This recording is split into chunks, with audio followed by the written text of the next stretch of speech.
Hoje eu vou explicar sobre o sistema reprodutor masculino e feminino. Eu vou começar agora pelo masculino. Então, aqui. Vamos conhecer um pouco sobre a estrutura do corpo peniano. Aqui nessa parte de cima, a gente tem os corpos cavernosos. O homem, ele tem 2 corpos cavernosos. E aqui embaixo, onde passa a uretra, ele tem um corpo chamado corpo esponjoso. Aqui nesse corpo cavernoso, tanto o cavernoso quanto o esponjoso, eles recebem sangue, né? Quando o homem tem a ereção, né? Então, o que acontece quando o homem tem a ereção é porque o corpo cavernoso e esponjoso estão cheios de sangue. O que dá maior elevação para o pênis é o corpo cavernoso, que é a parte de cima, porque ele tá ligado aqui, ó, bem nesse lugar aqui, tem a sínfase púbica, que é um músculo que ajuda aqui para, quando esse corpo cavernoso se enche de sangue, ela ajuda para elevação do pênis. Que nem aqui a gente tem o osso da pubis, e na frente do osso aqui a gente tem a sínfase púbica, né? A gente não, os homens. Então, e aqui embaixo, no corpo cavernoso, que tem um só cavernoso, quer dizer, 2 cavernosos e um esponjoso, que fica aqui embaixo, e pelo meio do corpo esponjoso, que passa a uretra. A uretra, ela vem desde aqui da glande, né? Que é essa parte aqui onde a gente chama geralmente de cabeça do pênis, é a glande, até aqui atrás, ó, tá vendo? E bem aqui atrás, no finzinho da uretra, a gente tem a glândula bulbo-uretral, tá? Aqui, a glândula bulbo-uretral. Essa glândula, ela geralmente, antes do homem ejacular, ela libera um líquido, que ele é um líquido alcalino. Ele serve aqui para lavar aqui a uretra, né? Como se fosse uma lavagem da uretra, para vir a ejaculação, né? Com os espermatozoides, os espermatozoides vão vir, né? E vem esse líquido para antes da ejaculação, para limpar também alguns resíduos de espermatozoides ali que podiam estar meio defeituosos, e também para essa ejaculação que vem, ela vai junto com o líquido alcalino, que quebra um pouco a acidez do pH do canal vaginal, né? Para não matar tanto assim os espermatozoides logo no início que eles entram no canal vaginal, tá? Então, por exemplo, vamos vir aqui, ó, aqui pro testículo. Aqui por fora, né, onde a gente consegue ver a olho nu, a gente tem o escroto ou o saco, né? E dentro aqui do saco a gente tem 2 testículos, né? Dentro dos testículos ocorre a produção do espermatozoide, e aqui onde tem essa partezinha aqui em cima do testículo, tem o epidídimo, onde é armazenado e amadurecido esse espermatozoide. Então, ele vai passar aqui por esse canal, que é o canal deferente ou ducto deferente. Então, ele vai passar aqui pelo ducto deferente. O ducto deferente vai passar aqui por trás da bexiga. E aqui atrás da bexiga também tem essa glândula seminal. Aqui a gente vai, o espermatozoide vai receber líquido, que vai ajudar também para deslizar melhor, né? Quando o sêmen for liberado, né, no canal vaginal, para ele deslizar melhor junto com os espermatozoides, e aqui na próstata também. Mas principalmente a maior parte do líquido vai vir da glândula seminal, e o restante aqui vai vir da próstata. E então ele vai ser mandado aqui para a uretra, e é isso. Então, relembrando: testículo, epidídimo, canal deferente, essa parte aqui é bexiga, glândula seminal, próstata, glândula bulbo-uretral, uretra. A uretra passa pelo corpo esponjoso. E aqui a gente tem, de um lado, um corpo cavernoso e do outro lado, um corpo cavernoso também, tá bom? Vamos passar aqui. Aqui é visto de cima, né? Aqui a gente vê, aqui a gente tem, o homem tem um corpo cavernoso, outro corpo cavernoso, tá? Um testículo, outro testículo, um epidídimo, outro epidídimo, 2 canais diferentes, tá? Uma bexiga, 2 glândulas seminais, uma próstata e uma uretra, e lá embaixo um corpo cavernoso, tá bom? Aqui, ó, é como se fosse um pênis cortado aqui no meio. Aqui dá pra ver certinho, 2 cavernosos, um esponjoso e aqui no meio a uretra, tá bom? E aqui é como se fosse um zoom do testículo aqui cortado no meio. Aqui a gente tem os túbulos seminíferos. Nesses tubos, né, esses túbulos, eles são... Lá no nosso cérebro a gente tem uma glândula chamada hipófise. Ela libera um hormônio, né, chamado hormônio do folículo estimulante, né? Então, a hipófise libera o FSH, que é o hormônio do folículo estimulante, que estimula esses túbulos que estão aqui, esses amarelinhos, a produzir os espermatozoides.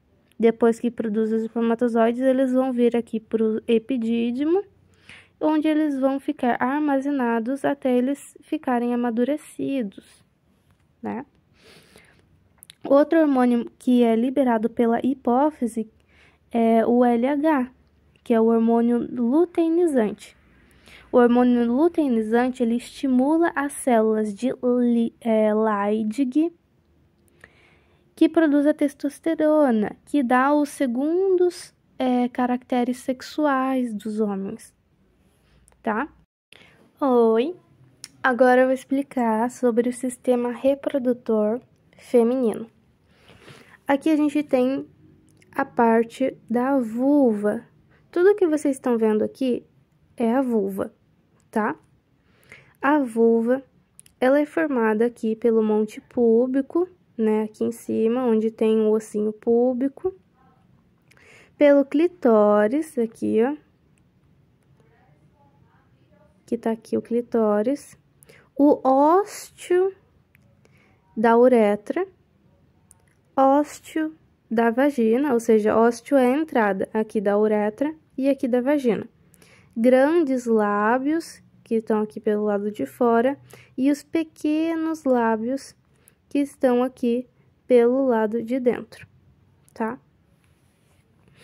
A uretra, né, é por onde sai a urina, e aqui a vagina é onde tem, né, onde a mulher libera a menstruação, onde nasce, né, uma criança, onde ocorre a penetração do pênis, e o monte púbico e os lábios maiores, eles servem para uma proteção, né? Nasce os pelos aqui que servem para proteger a vagina, né? Ou, em teoria, serviriam para proteger a vagina.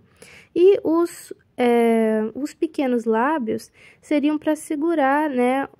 Um pouco o excesso de muco que sai da vagina, né? Tanto assim, não... para segurar um pouco o muco, tá bom? E aqui a gente tem a parte interna, né, onde a gente não consegue ver. Aqui a gente tem o canal vaginal, né, a vagina também. E aqui a gente tem o colo do útero, onde o médico, o ginecologista consegue enxergar através do exame Papa Nicolau. Aqui é o colo do útero. Lá para dentro, a gente tem aqui o endométrio.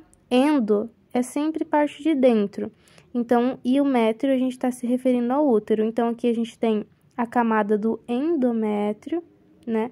O endométrio, uma vez por mês, ele se desfaz, né? E vira menstruação. Isso se a mulher não estiver grávida, né? Caso a mulher esteja grávida, o endométrio vai servir para fixar o embrião aqui e vai gerar a placenta, tudo mais, e vai crescer o bebê, e o endométrio vai ajudar aí na parte da fixação do embrião, né? Aqui no meio, onde tem essa partezinha branca aqui, ela é músculo. Então, a gente chama, tudo que é músculo, a gente chama de mio. Então, aqui é miométrio, tá? E a parte de fora, né, é perimétrio, tá bom? Aqui a gente tem, né, o fundo do útero, né, e aqui o colo do útero, e aqui no meio o corpo do útero, tá?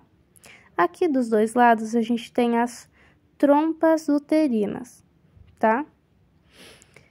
E aqui a gente tem os ovários, né? Eles não são grudados nas trompas, né? Eles têm um ligamento aqui, ó, no corpo do útero, tá?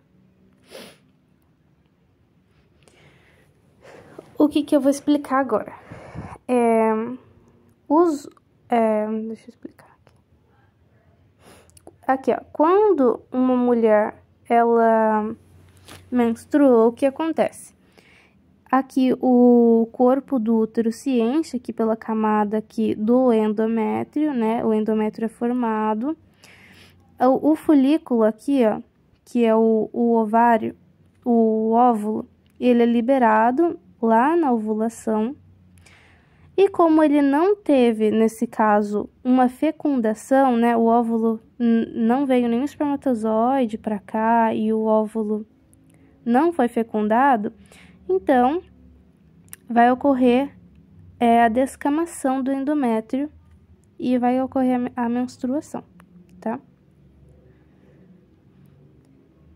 Aqui a gente tem o caso da endometriose, que é, nesse caso, uma endometriose profunda. O que acontece? Em vez dessa descamação do endométrio, dessa menstruação descer pelo canal vaginal, o que acontece? Ele sai para fora do útero aqui, ó, e vai formando aqui, né, essas bolsas, né, de sangue. E no caso, né, causa a endometriose, tá? Aqui dentro é como se fosse um ovário ampliado e aqui como se fosse as fases dos folículos. O que acontece? Lembra que eu falei sobre o FSH e o LH, que são hormônios lá produzidos também no sistema reprodutor masculino e aqui no feminino também. O FSH, ele ajuda a maturação dos óvulos, ou seja, eles amadurecerem, né, com o auxílio do LH, né? O LH, que é o hormônio luteinizante, ele age no folículo, né, ou no óvulo, né, para que ele atinja o seu desenvolvimento máximo. Depois que ele atinge o desenvolvimento máximo, ele quebra aqui, ó, essa membrana que tem aqui e libera o óvulo, tá?